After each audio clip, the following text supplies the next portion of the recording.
Morning! Happy Monday. Hope you've all been just dying to see my face, like sat there on the edge of your seats waiting. I'm just going to check that I'm where I'm supposed to be. It's a very weird day today because it's an inset day for my kids. So I feel like I'm supposed to be back at work and I want to be back at work. But I'm not quite. I'm a little bit stuck, but that's okay. So Jade's in the house, working stroke babysitting. If you're here, there's a few of you on. Come and say hi, please. Actually, let me get back to the chat so I can see. Hi, Jenna. Good morning. I hope you're okay. Jenna had her new business toy arrive yesterday. So we were kind of playing with it all afternoon. Sounds well dodgy. She got a new laptop, is basically what I'm trying to say. So today's live, and actually this month's topic a little bit, Jade and I were just talking about creating some topics to make me know what I want to talk about a bit better. We're going to have June as a bit of a mental health in your business kind of month. But it's not mental health just as in the fact it might make you miserable. It's mental health in how you keep yourself in a good place to keep running your business, even when things get tough. How you keep yourself away from burnout and exhaustion, how you have good boundaries, how you make everything flow the easiest way that you can for you, because I want you to love your business. That's a huge thing for me this year. It's figuring out how to run my business in a way that makes me happy at the same time. Morning, Sally. How are you? I'll be seeing you in real life soon. That's really exciting. That's our strategy today, if you don't know about that yet. So this morning is very much talking about how your mindset and how your mental health impacts your business and vice versa. So I'm firstly going to talk about something that I know at least 2 people in this group, possibly lots more of you, is suffering from at the minute, and that's burnout. And we have this really weird view about burnout. We think it means where we literally can't do anything else. And although that's can be entirely true and is an extreme version, I think we hit burnout a long time. Got fluff on my face on the screen. I think we hit burnout a long time before we actually even realized that we're there. And burnout is basically a form of exhaustion that comes from being continually swamped by things to do. I can almost feel you all nodding your heads. I got to not the end of my to-do list, but I achieved all the big jobs that I needed to do. We don't need to do anything. I achieved all the big jobs that I'd committed to over the weekend. And honestly, the sense of relief there is massive. I only did that, but I ended up working quite a lot of the bank holiday, but doing the work I wanted to do, which is far less likely to lead towards burnout. So burnout is a form of exhaustion caused by continuously feeling swamped. And it's a result of excessive physical, emotional, mental stress. So it's stuff that's been going on a long time that's leading you to burnout. But it's stuff that's been going on a long time that you're not changing how you deal with. Because the fact is, hi, someone. Let's see who that is. Hi, Marie, above my post where all the text is, it says see more. Just click on that. And then there's a little thing that says, let's StreamYard, see your name. Because every week you pop up and I never know that it's you. And it's really cool because then it puts your picture on. So, yeah, when we get to burnout, because we've got all this stuff that's going on and on and on, but we're not changing how we deal with it. We're continually reacting the same way, or we're continually, hi, Donna, repeating our same behaviours and going around that same cycle, overcommitting, overpromising, but not changing what we do. So we just keep on going. And in most cases that I come across, burnout related to your job, your business. And it tends to come when you're unable to keep up with the incessant demands of life and business. And we all know running your own business, we do it for the freedom, but actually we work more hours in our own business than we ever did for a job. And it's a bit of a labour of love, but it's also, it can also be kind of the monster that you create for yourself. And that's what I want us to be able to step away from a little bit. Exhaustion is the extreme version of burnout where you can't do anything else. I see people take to their beds. They have consistent health problems, migraines. exhaustion is the end of burnout, where we don't want you anywhere near. I want us to start recognizing burnout much, much earlier and then doing something about it, because that's the thing I see as well. People saying, oh, I'm quite burnt out. And yet we're still conducting the same behaviors, rather than taking that big step back and looking at like, what am I going to change here to stop this from happening? Because the point of running our own business is so we get to live the life that we want to live. That's the only reason any of us are doing this. So if you're not in the life you want to live, but you're continually doing the same thing, something's messed up there. And I want us all to be brave enough to take that step back and start looking at, so what shall I do differently here? Okay. I also want to talk about concentration and productivity. I've just got to wipe my nose because it's really snotty in my tissues over there. So I'm sorry about that. Sorry, everyone. Concentration and productivity. If you are anywhere near burnout, you've got none of either of those things. Concentration and productivity go hand in hand. But again, we put too much expectation on ourselves of how long we can concentrate on things and how productive we should be with our time.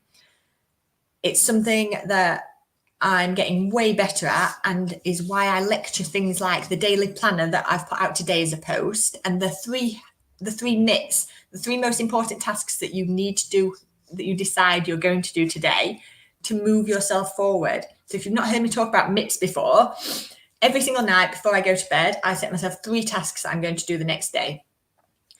These tasks have to move me forward in a productive way. So it's not the same as cleaning my teeth, taking the kids to school. They are not MITs. They are stuff that I would have to do as part of my everyday life anyway. My 3 MITs are things that either I'm putting off doing or that would actively be productive for me to achieve in that day. But they need to be small. So my MITs have to be half an hour or less. That doesn't mean they can't be part of a bigger job. And my MITs generally vary between house and business, depending where I'm at in the stuff that's overwhelming me generally. So I often talk about one of my MITs. I remember having it for ages. Was one of my things I needed to do was to clear out Charlie's wardrobe. But every time I opened the wardrobe thinking I could do this, I closed it again. It was just too big a job. And one Sunday afternoon, I'd set myself the night before a MIT of spending half an hour cleaning out Charlie's wardrobe. And the beautiful thing about MITs is once you get started, but you know you only have to do it for half an hour, you can kind of achieve anything in that half an hour. So by the time I actually got stuck in, because I'd committed to myself I was going to do it that day, I said, right, I've only got half an hour. Once I started, it's dead easy. And almost every task is like that. I carried on until you got to the end of it. But because I'd made it feel small enough to tackle in the first place, it was achievable. It was something that I could force myself to do. And that idea of concentration and productivity, we can almost trick ourselves into doing things if we make them smaller than they might be. And the fact was, if I'd got to half an hour in cleaning that wardrobe out, I could stop. I could tick my MIT off for the day. I've honoured my commitment to myself and I could stop. But so much of the time, once we start doing something, we'll just carry on doing it. We can't concentrate for huge periods of time. We can't concentrate without fueling ourselves in the right way. And everyone hates me talking about this, but it's entirely true. This idea that if you are setting your body and your brain up for productivity, you'll have a much better chance. So things like, and I was a chronic meal skipper, but things like having breakfast, just have a sliced toast, have something. My favorite, peanut butter on toast and a banana. I know that it helps with my concentration and productivity. And it's these ideas of, if I know that, but I'm actively choosing not to do it, then I'm actively making choices that are detrimental to the stuff I'm saying I want to achieve. And it is the idea of taking 5 minutes out to do something that I know will help me versus continuing working for those 5 minutes. The continuing working for those 5 minutes is the thing that got me into this overwhelmed mess in the first place. So it's starting to look at what changes I can make that I know are effective for me. Which ones of those can I start deciding that I will start practicing? Because if I'm doing what I've always done, I'll get what I've always got. And that's the cycle we go around. And that's often why we hit burnout. Donna, sort it out. It actively makes us feel it fuels our brain. There's no question about it. The science backs it up. Someone from Canterbury is ringing me. Do we know people in Canterbury? I don't think I do. If you know you're intentionally hindering yourself and you keep doing it, there's stuff around that we have to not complain about. And that feels dead harsh sometimes, but anyway. To overcome lack of concentration, increase productivity at work, there are a few things that need to happen. So one of them is eliminate distractions. My phone ringing that just then and vibrating my watch on my wrist. Massive distraction. If I have to sit down and focus on some work, it goes on silent and it goes away. But exactly like with my mates, it's a timed thing, so I don't feel panicked about it. So I will sit down and say, for 50 minutes, I am working solidly. I can switch off all my notifications. For 50 minutes, I can do things like that. When we talk about overwhelm, it is usually stuff coming into us while we're trying to do something else that makes us overwhelmed. It's the first thing that happens to me. Trying to work with my kids here leaves me in a complete state of overwhelm because I'll just start something and they'll want something. And that, even talk about it, that for me is really, really stressy, and it makes me into someone I don't like very much. I start getting snappy at them. I start getting snappy at my husband. And all of it is purely because I'm distracted while I'm trying to do work, and it's figuring out what you do about that. And it doesn't matter how many times I'll talk about it, it all comes down to the choices you're making. So for me, I might get up earlier and work while they're still asleep. I'll send them off to do an hour's quiet time of their own in their bedrooms so I can work. And it's figuring out how you make these things happen so that you can integrate that work-life balance that is, again, part of the reason that you set up your own business. I don't know anyone who set up their own business to work all of the time, but that's so often what we end up doing, which is what leads to burnout and leads to exhaustion. To eliminate distractions, stop multitasking, doesn't work. I'm a great one to talk, but I know the difference once I'm in flow and I can get into flow with a piece of work because I fueled myself, I've eliminated distractions, I know what I want to achieve, I've already set the task out. Once I'm in that perfect kind of lineup of doing something, I can absolutely do it. The second I don't get myself in that state and I've got stuff coming at me from everywhere, it's a totally different type of work. It's not productive. I'll procrastinate. I'll do all the little jobs that I'll fob off on myself are actually really, really effective, but they're not. They're doing nothing useful for my business. So taking the multitasking out of it, it's massive. But this idea of setting yourself up of the right conditions to work for you and knowing what they are. Things like mindfulness and meditation. If you've heard me talk before, you'll know what a massive advocate I am of meditation. There's a great old Buddhist saying that's something about everybody should meditate for 10 minutes a day. And if you don't have time for 10 minutes, you should meditate for an hour, which is obviously counterintuitive, but is precisely right. The freedom that meditation gives in my brain to tackle the other stuff is massive. I can't recommend it enough. I use the Calm app and I just do the daily Calm for 10 minutes a day, and that's enough for me. And while I'm on it, I kind of talk about meditation like it's like taking blood pressure tablets for me. It's the idea of you don't notice anything's happening, you can't feel anything happening, but your calm level sort of stays low. The minute you stop, just like if you stop taking blood pressure tablets, your blood pressure shoot back up. The minute I stop meditating, after a couple of days, I can notice that I'm more snappy, I'm short-tempered, I'm not as focused on things. And it's one of those tools that, again, I can't show you, I can't know that it's working until I stop doing it. But as soon as I stop doing it, I've sabotaged myself in the first place. So it's one of those that it's so worth trying and trusting that it's doing something, because every single time I stop, I recognize that I know it's working. And I also don't think that there's any coincidence that I've meditated now consistently for the first time in my life, consistently since New Year's Eve. I've shifted loads of stuff in my business and I am in the happiest place, the most profitable place, the most productive place that I've ever been in my entire life. It's not all down to meditation, it's down to huge shifts I made. But yeah, I am creating more of everything.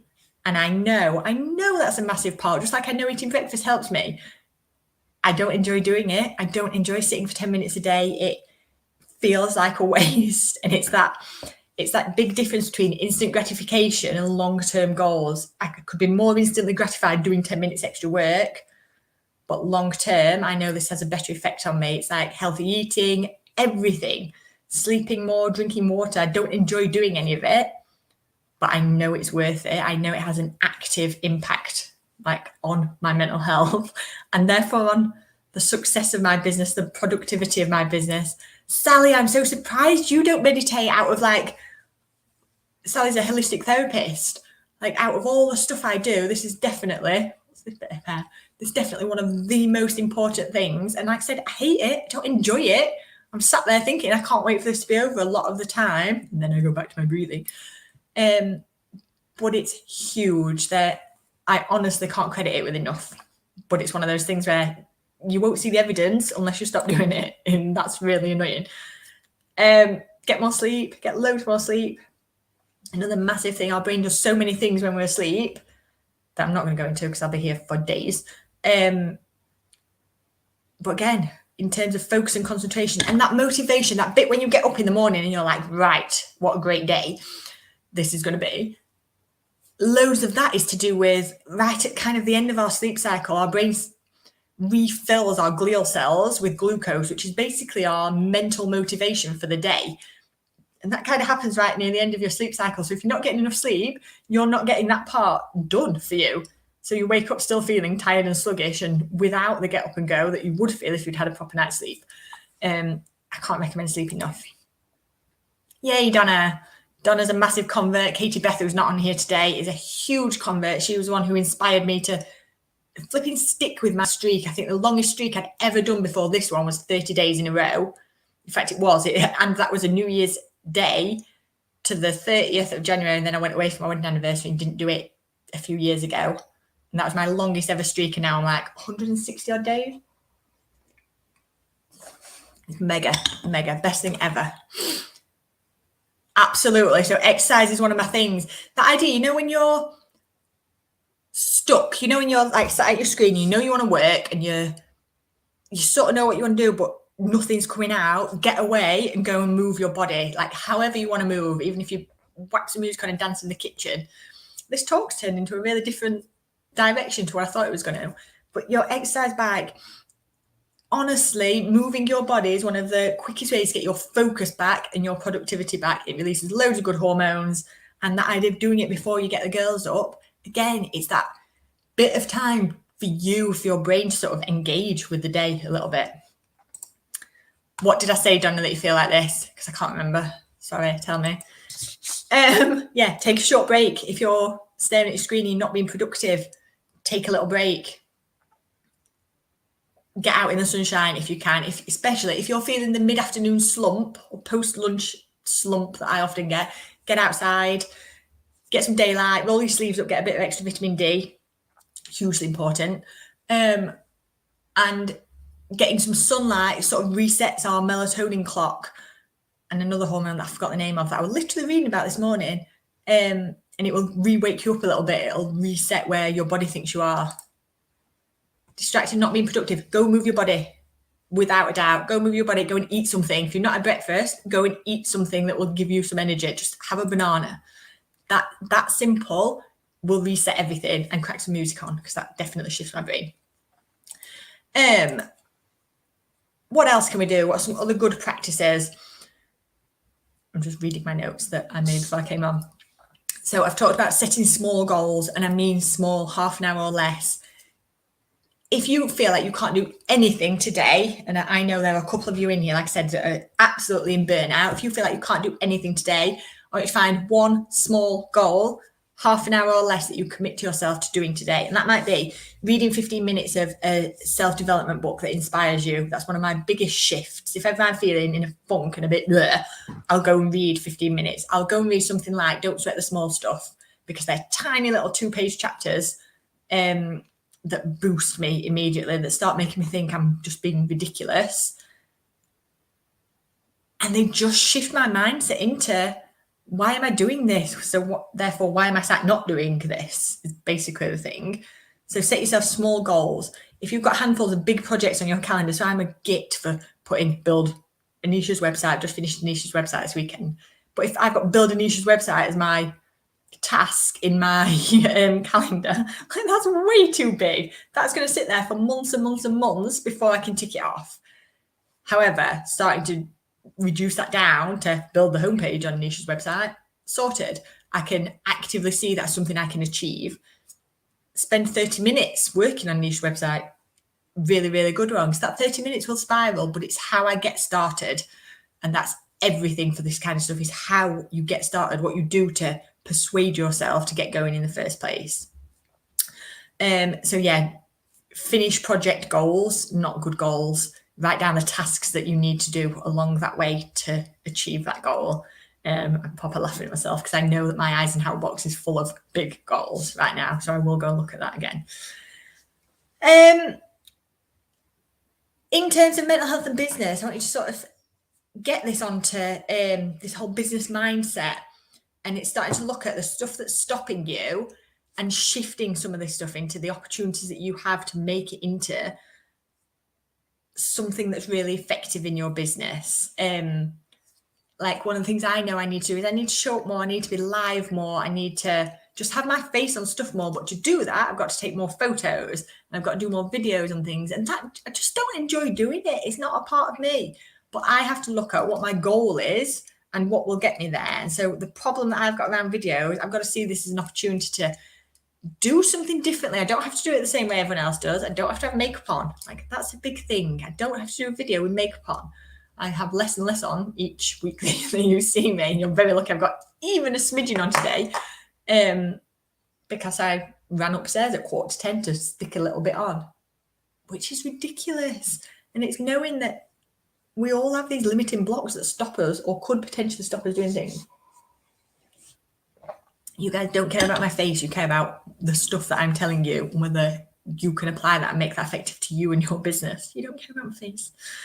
It's looking at how you shift the stuff, the blockers, the things that you're making into excuses, making into reasons not to do things, how you shift them into opportunities or challenges that you can overcome, rather than, that's a problem, so I'll just not do that.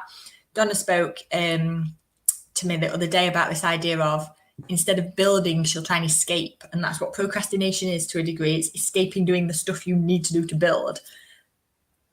If we can shift all of that onto, how do I start my building tasks? How do I do the stuff that I know will help me achieve more?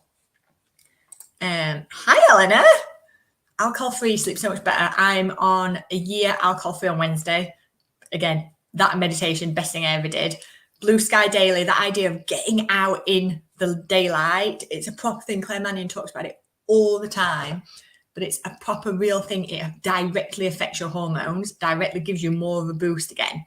So yeah, get out in some blue sky, especially that after lunch little part. Meditation, you don't need to, you can choose to. Best thing, absolute best thing. So I've gone so far off my notes, I have no idea where I am in my notes. Anyone that has followed me for a little while or knows anything about me knows I'm all about how you think has a direct effect on your actions.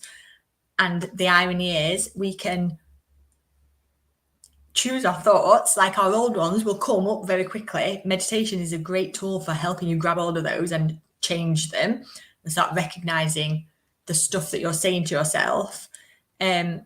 But this, having a positive mindset in your business, looking for the opportunities, looking for the what you can do rather than all the stuff that's stopping you, because there will always be stuff that's stopping me.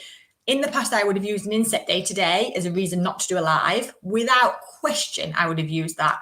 And it's a legitimate reason. I can absolutely sell that as a legitimate reason. Last week, it was school holidays, so I didn't plan a live, but I came on and chose to do one anyway. Whatever you want to do, and by want, I mean not the stuff that you know is good for you, whatever you want at the time, the instant gratification stuff, you will find a reason to justify that. The trick for a positive mindset is looking at the bigger picture rather than the immediate effect. The bigger picture is everything. So my bigger picture for meditation is to just generally be calmer in life. My bigger picture for doing these lives is to show you and help you all grow, show you what I know and how I can help you, and to directly help you. If one person takes up meditation from this, I'm absolutely chuffed, because I know what a difference that will make on somebody's life going forwards, because I've seen it, I do it, I work with hundreds of women. I know the effect that just one small change can have on people. Going alcohol free, not for everyone, massive change for me. Took that argument out of my head about whether I should be drinking or not. Got rid of that argument, it's gone. I've got so much more brain space now, and it's only good for my body. That was a great decision for me. Who's this still? I'm going to guess still Marie. Katie. Hi, Katie. Let StreamYard know your name, my love. School holidays, pain in the butt. And I know yours can be harder than other people's at times, but it is finding a better way. It's, if you need to do different types of work, it's making decisions that feed into your big picture. I'll keep going on about big picture. I'm going to talk about that a lot this month, I think.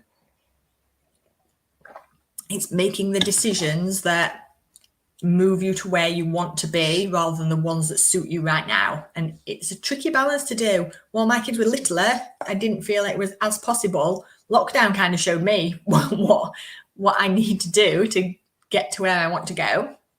And it was a brilliant decision. Donna, how do you stay positive and focused when you're not making the progress you want to be at? Struggle with frustration, had knock-on effect on mindset. No, a few others feel this way at the moment.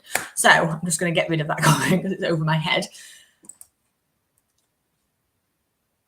When we talk about you're not making the progress that you want to, can you say, hand on heart, that your actions are aligning with the progress you say you want to make? And I can grin and say this because I already know your answer. The fact is, so much of the time, the stuff we are doing is not aligned with what we are saying we want our end goal to be. So I know that you've flip-flopped about stuff, you've changed your mind, you don't give things the chance is basically what I'm saying. So there's a brilliant coach that I follow who talked about, she's in her 50s now. She's exactly like me when I'm older. Her dream is to literally have this country house blocked off from everywhere, basically. She got it recently. But she talks a lot about this idea of she's done this work for 10 years to get herself in that position, but she's stuck in her lane and continually done the work towards what she knew her big end goal was. If something wasn't working, she looked at how she could make it work rather than just trash it and start again. It's the idea of you've got to stay in your lane and you've got to keep going at the same thing that you know will get you there. It's easy to start to let the self-doubt take over, but like your business, so I can talk about Donna's business. Donna runs a geek clothing company for ladies, so she makes really cool skirts, and the skirts are her pinnacle item. They're her bread and butter. They should be her main focus. So there's little offshoots of that, of scrunchies and mystery bags and cool stuff, but it's the idea that if that's not going well, have you actually exhausted all the opportunities? So we talked about she does Comic-Con. So you went to a Comic-Con at London. Did you get email addresses of all of your customers? No. They're your ideal customers. They're buying from you at that time. It's, are you actually milking every bit that you can to take your strategy in the right way? Because if you're not reaching these customers on social, you're actually seeing them, you're exchanging money in their hands at events. How do you bring them into your circle? This idea of staying positive and staying focused when you're not making progress. You are making progress. Other stuff's happening around you. But are you 100% focused on the end goal and only on the end goal? Hang on. Yeah, you get distracted. You let your focus go. And actually, if we go back over those 4 years, so I've been doing this nearly 8 years now, in some form or another. I've worked very hard on everything to keep overheads down, to not spend, to really focus on my end goal. So my end goal is, at this moment, my next goal is the house that I want. That's my current goal. So everything I do is taking aligned action towards that. Your thing about not taking a wage, we've talked about profit first. Did you do it? Did you stick to it? Because if you dipped into the pot, no, you didn't do it or stick to it. It's these ideas of business and personal are completely separate. can I hand on heart say in these 4 years I have followed the path that I said I wanted to follow, like to the letter, and I know that's not what's happened. And the idea of I get distracted, that's why you're getting sort of frustrated at yourself, because you're jumping instead of doing that. Dig in, and this is my one thing. What is the one thing that I'm working towards? Nothing else can derail that. And I know when there's side stuff and money stuff going on, but it's how you protect. I know, Donna, easy. I know. But if it was, it's almost like figuring out how you treat your business as if you're in a job. So if you're in a job and this situation happened to you, there's no option to get that more money out of the job. It's figuring out how you work as a team with the people around you. It's figuring out where the boundaries are. I know it's easier said than done, and I know your personal position has made it much harder. But again, it's a cycle that's been repeated now a few times, and it's starting to look at when I am going to break that cycle. If any of that sounds like I'm blaming you for any of that, that is genuinely, and you know me well enough to know that's not what I'm talking about. But it's the idea of you have to treat your business as a separate entity, as if you are working a job. If you are using the cash in your business for a bigger goal, there's still so much more that you could do with your business if you got back on and focused with it. And yeah, there's loads of coaching stuff we can do around that. But the idea is, you know your main business. It's, are you maximizing that and sticking with maximizing that? And we both know that answer. But you really, really could. Sally. Yeah, and the problem is on stuff like that, imposter syndrome, I'll do loads about that. In fact, let me write down because I'll make sure I feed that into this month. Imposter syndrome, when that's happening, you listen to the voices. Who are you turning to like, who are you leaning into to say, to help you, to kind of build you back up? Because if you're just sat there on your own as an isolated business owner, it's really easy to fall into that trap. It takes a lot of trust and faith to lean into people, to mentors, to groups like this.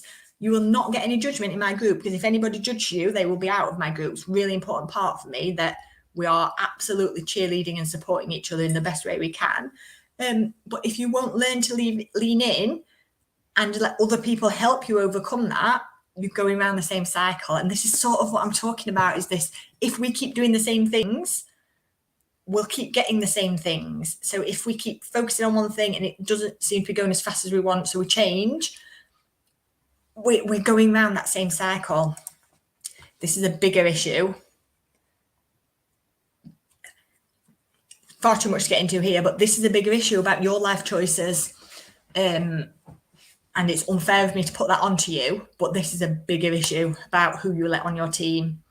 Not much more that I can say to that. Our choices around our situation are also part of that, but that is much bigger than just making a business decision. But equally, for some of us, we're not always going to be happy staying where we've stayed. And if we're deciding to do that, we have to own that choice and figure it out. Yeah, it's bigger than that, Donna, and you know. Exactly, Sally. And how many times have I sort of said, we're here, come lean into us. We will be your biggest cheerleader. When Sally came on a spa day that we ran with Ladies Life Lounge a while ago, it was brilliant. I felt like I probably got to know you so much better there, and then you disappeared again. And it's that thing, is if you don't lean in, I know, Katie, you're exactly the same. But you will sort of see, and this is a tricky one, because I want to say you'll sort of see the successful people leaning on other people. There's a big difference between that and then like clicks, and the clicks that you see. There's a big difference between trusting other people enough to lean on them and business clicks. They're very, very different things. One of the things I've got, I think there's a couple of people in here, is a growth group, a little membership that is kind of it's not business focused. It's certainly mental health focused. It's life. It's a place to come and get some life support. It's a little mini membership that I run that I started when I finished Life Lounge. And that's a lovely little place that I'm going to be more focused on, especially this month, around giving people support that need it. You can do anonymous posting, so you don't have to share that it's you directly posting. It's a lovely little group. I will be making a lot more of that this month. It's a bit of an invite only one because I'm very keen to make sure it's got the right kind of people in. So yeah, if that's an interest for you, somewhere to lean in, it's a possibility.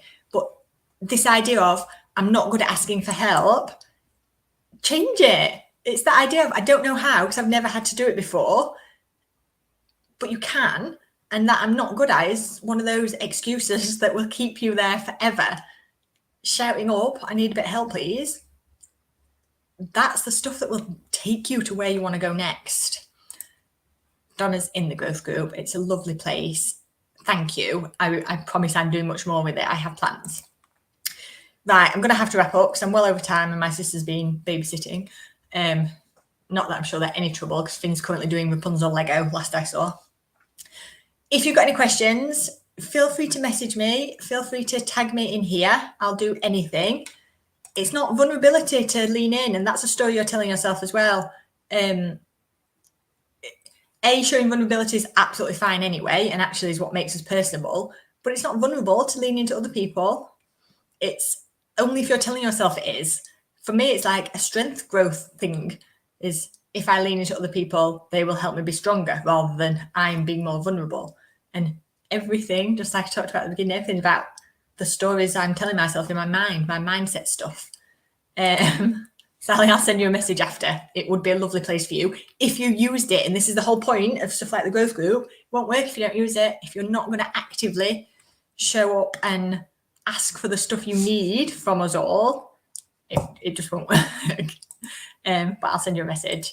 You're welcome, Donna. There's loads more I want to say. And like I said, I'm going to make this month a bit of a mental health in business month. So you're going to see some more posts and some more stuff. But engage in it because that's the stuff that will help you. I know, Katie. Yeah, asking for help's not vulnerable. It's a strength thing. Like the strongest people are the ones that will ask for help, and also the ones that get to where they want to go quickest, who ask for help and then actually listen to it.